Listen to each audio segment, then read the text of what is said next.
everyone, welcome to my channel Commerce Minded. My name is Priya Anand and today we will start with a very interesting subject that is accountancy.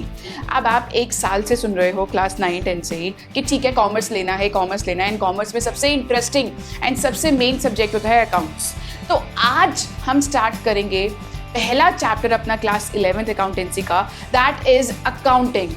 इस chapter में हम पढ़ेंगे कि why this subject plays a very important role for any commerce student. Why is it important to study accounting, accounts, accountancy? ये सारे कुछ words हैं जो हम इस चैप्टर में पढ़ने वाले हैं कि क्यों इसकी इतनी इंपॉर्टेंस है और क्यों हर किसी बिजनेस ओनर के लिए या किसी भी इंडिविजुअल के लिए इसकी नॉलेज होना बहुत इंपॉर्टेंट है.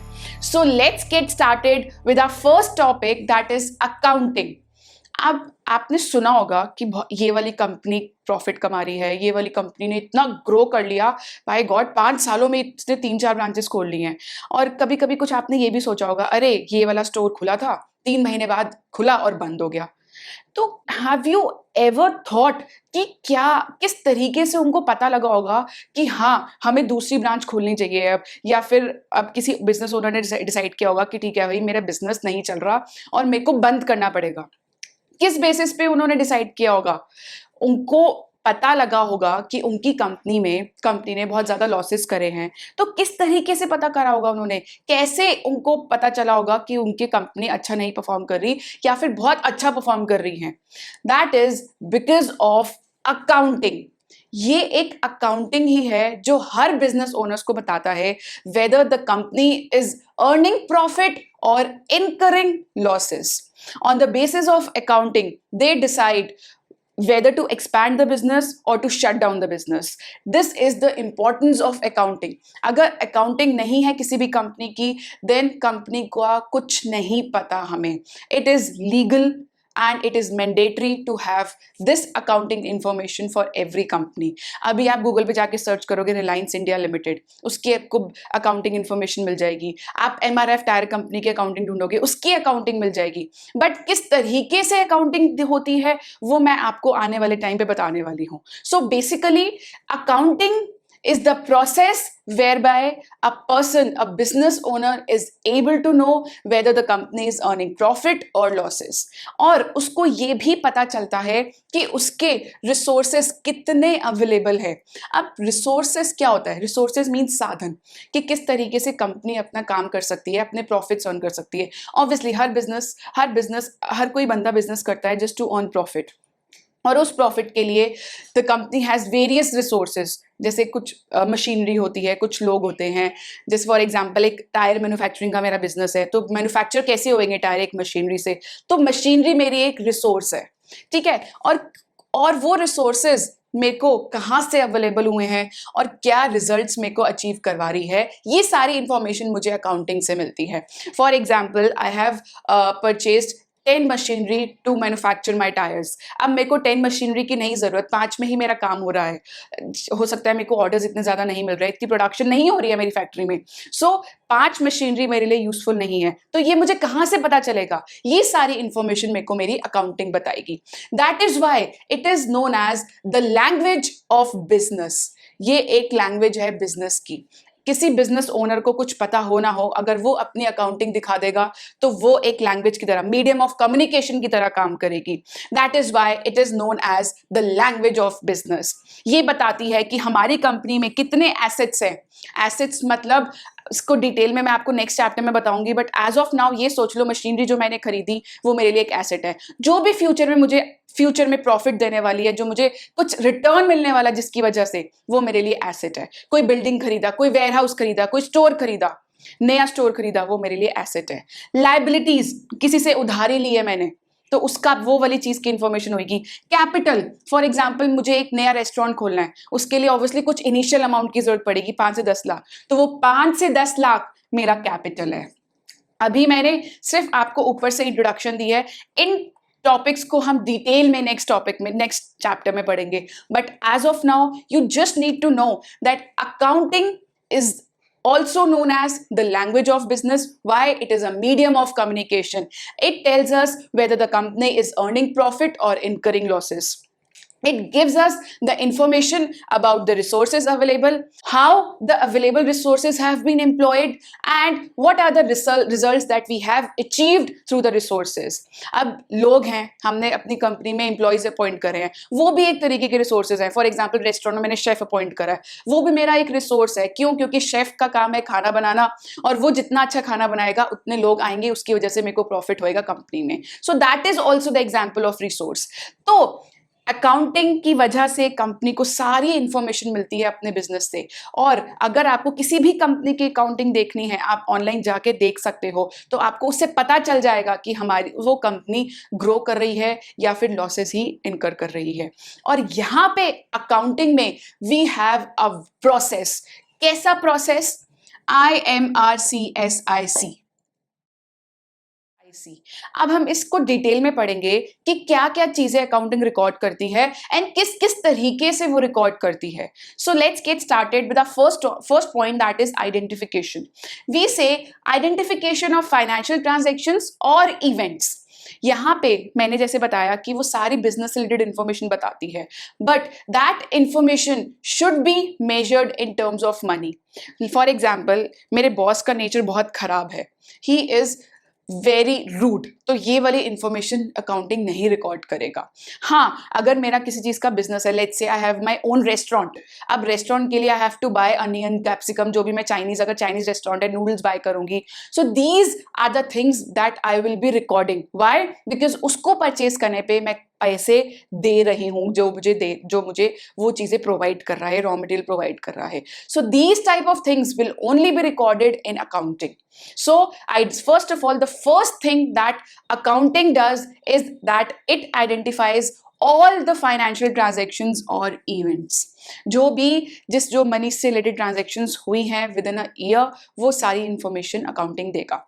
Next we have to measure. अब मेजर उस करेंसी पे करेंगे जहां पे काम हो रहा है. For example, I have a restaurant in India, New Delhi में मेरा एक रेस्टोरेंट है, तो वहां पे वो कौन सी करेंसी में मेजर करेगा? ऑब्वियसली इन रुपी फॉर्म. मेरे को प्रॉफिट्स और लॉसेस भी किस फॉर्म में आएंगे? रुपीस की फॉर्म में आएंगे. Why? Because my company, my restaurant is situated in India. ठीक है. Next, it records. सबसे पहली चीज अकाउंटिंग आइडेंटिफाई करेगा, वो सारी चीजें उठा लेगा जो कंपनी का जहां पे पैसा लगा हुआ है, वो सारी ट्रांजेक्शन्स को उठा लेगा. देन उसको मेजर करेगा कि ठीक है, रुपी में इसको मेजर करना है. देन वो रिकॉर्ड करेगा सबसे पहले जर्नल में, JOURNAL, जर्नल में रिकॉर्ड करेगा. और ये जर्नल डिवाइड होती हैं फर्दर. उसके लिए कैश बुक बनती है जिसमें कैश की ट्रांजैक्शंस होती हैं, परचेज बुक बनती हैं जहां पे हम उधारी पे कुछ परचेज कर रहे हैं या उधारी पे सेल कर रहे हैं, उसकी भी एक अलग बुक बनती है. तो इन सब चीजों को कहते हैं बेसिकली जर्नल. हम ये सारी चीजें रिकॉर्ड करते हैं. सबसे पहले आइडेंटिफाई किया, मेजर किया, रिकॉर्ड किया, किस में? जर्नल में रिकॉर्ड किया. इनके पूरे चैप्टर्स हैं हमारे पास, आगे आने वाले टाइम पे हम ये सब पढ़ने वाले हैं. So next we have, record करने के बाद जो भी जर्नल में इंफॉर्मेशन है वो उसको क्लासिफाई करेगा, किस में? लेजर अकाउंट में. फॉर एग्जाम्पल, रमेश ने मुझे आज एक पैकेट नूडल्स का दिया. रमेश को मैंने 100 रुपये दिए. अब मेरे रमेश को पैसे रह गए 10 रुपये.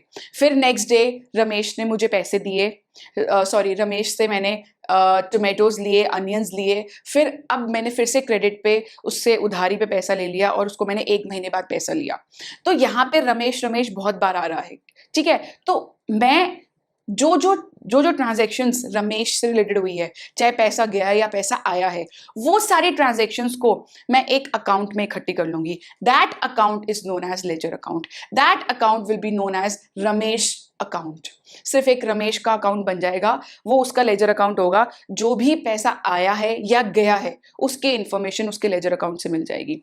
तो मेरे को बार बार रमेश का नाम लिखना नहीं पड़ेगा या इतनी सारी confusion. In order to reduce the confusion, I will make his ledger account. उसमें उस लेजर अकाउंट में सिर्फ रमेश से रिलेटेड इंफॉर्मेशन है कि उसको कितना उधारी पे पैसा रह गया देने को या कितना मैं दे चुकी हूँ, उसकी सारी इंफॉर्मेशन लेजर में आ जाएगी with dates. Next we have summarising. This is most important point. इसको हम समराइजिंग को हम फाइनेंशियल स्टेटमेंट्स भी कहते हैं, फाइनल अकाउंट्स भी कहते हैं.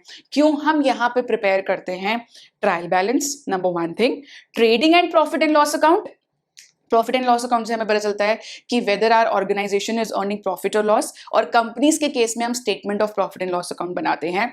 एक ही बात है, वहां पे भी हमें यही पता चलता है कि कंपनी ने प्रॉफिट अर्न किया या लॉसेस इनकर करे हैं। Then we make balance sheet. Balance sheet भी बहुत इंपॉर्टेंट है, इसके पूरा प्रोसेस, पूरे फॉर्मेट्स हम आने वाले चैप्टर्स में करने वाले हैं, but these all things are known as financial statements. अगर मैं बोल रही हूँ I want to know the financial statements of Reliance Industries Limited, it automatically means that I want to see their trial balance, trading and P&L account and balance sheet. इससे हमें financial position के बारे में पता चलता है company की। कैसे? क्योंकि प्रॉफिट एंड लॉस से ही मुझे पता चलेगा कि कहाँ पे प्रॉफिट है, अगर कंपनी प्रॉफिट कमा रही है या लॉस है, कितने कंपनी के पास एसेट्स है, कितना उधारी पे पैसा है, कितना एक्सपेंस खर्चा किया है, ये सारी इंफॉर्मेशन मुझे फाइनेंशियल स्टेटमेंट से मिल जाएगी। So this is also very important point that it summarises. Next, interpretation. अब जो इन्फॉर्मेशन मुझे मिली है, जो कंपनी ओनर्स हैं इंटरप्रेट करेंगे कि अच्छा ठीक है, कंपनी ने इतने सालों में इतना प्रॉफिट कमाया है, तो आज इस साल एकदम से कम क्यों हो गया प्रॉफिट, तो उसके लिए इंटरप्रेट करके उसके शायद मेजर्स लेंगे कि और एक्सेस कर सकते हैं कि फ्यूचर में क्या होने वाला है। Then finally it will communicate it to the users, जो internal users भी हो सकते हैं, external users भी हो सकते हैं। internally management को भी पता होना चाहिए कि कंपनी ने कैसा परफॉर्म किया, कैसा नहीं किया। जो external users हैं, हो सकता है शेयर जिन्होंने कंपनीज के शेयर्स खरीदने हैं, उनको भी पता होना चाहिए whether the what is the financial position of the company, whether they should buy their shares or not, etcetera. जो लेंडर्स हैं, उनको पैसा देने वाले हैं जो कंपनीज को, उनके लिए भी बहुत ज़रूरी है फाइनेंशियल इंफॉर्मेशन का होना या फाइनेंशियल स्टेटमेंट्स की इंफॉर्मेशन होना। सो यूजर्स के बारे में भी हम पढ़ेंगे आगे, but the crux is accounting gives us the entire information of the business, but that information should be in terms of money. कुछ भी टर्म मनी के टर्म्स में इंफॉर्मेशन है, उसी की इंफॉर्मेशन मिलेगी, और उस बेसिस से हमें ये पूरा प्रोसेस बना है। Let's revise. सबसे पहले वो आइडेंटिफाई करेगा, मेजर करेगा, रिकॉर्ड करेगा जर्नल में, देन क्लासिफाई करेगा, उनको एक एक लेजर अकाउंट बना देगा हर किसी का, राज, रमेश, ऋतु जो भी है, देन समराइज करेगा, समराइजिंग में it will prepare all the financial statements, then interpret करके उसको कम्युनिकेट करेगा। इसको सीक्वेंस में ही होता है ये सारा काम, एंड इसको लर्न करने के लिए आप एक स्टेटमेंट बना सकते हो, I am really cool smart in class, I am really cool smart in class. ये तो सब बच्चे हैं। सो वेरी इजी, बहुत इंपॉर्टेंट चीज़ है। Now I hope you have understood why are we studying accounting, why are we studying accounts. अगर आगे जाके हम अपनी कंपनी खोलते हैं, अगर हमें इंफॉर्मेशन नहीं होगी कि क्या चीज़ किस तरीके से मैनेज करनी है, इनके भी प्रॉपर प्रिंसिपल्स हैं, इनके भी प्रॉपर रूल्स हैं, हम वो पढ़ेंगे तभी हम आगे जाके पता लगा पाएंगे कि किस तरीके से कंपनी प्रॉफिट्स अर्न कर सकती है, और पता लग सकेगा हमें कि whether the company is earning profit और incurring losses. So that's all for this video. हम अपनी नेक्स्ट वीडियो में आगे पढ़ेंगे what are the functions, advantages, limitations, क्या क्या चीज़ें हैं अकाउंटिंग की। So thank you so much guys.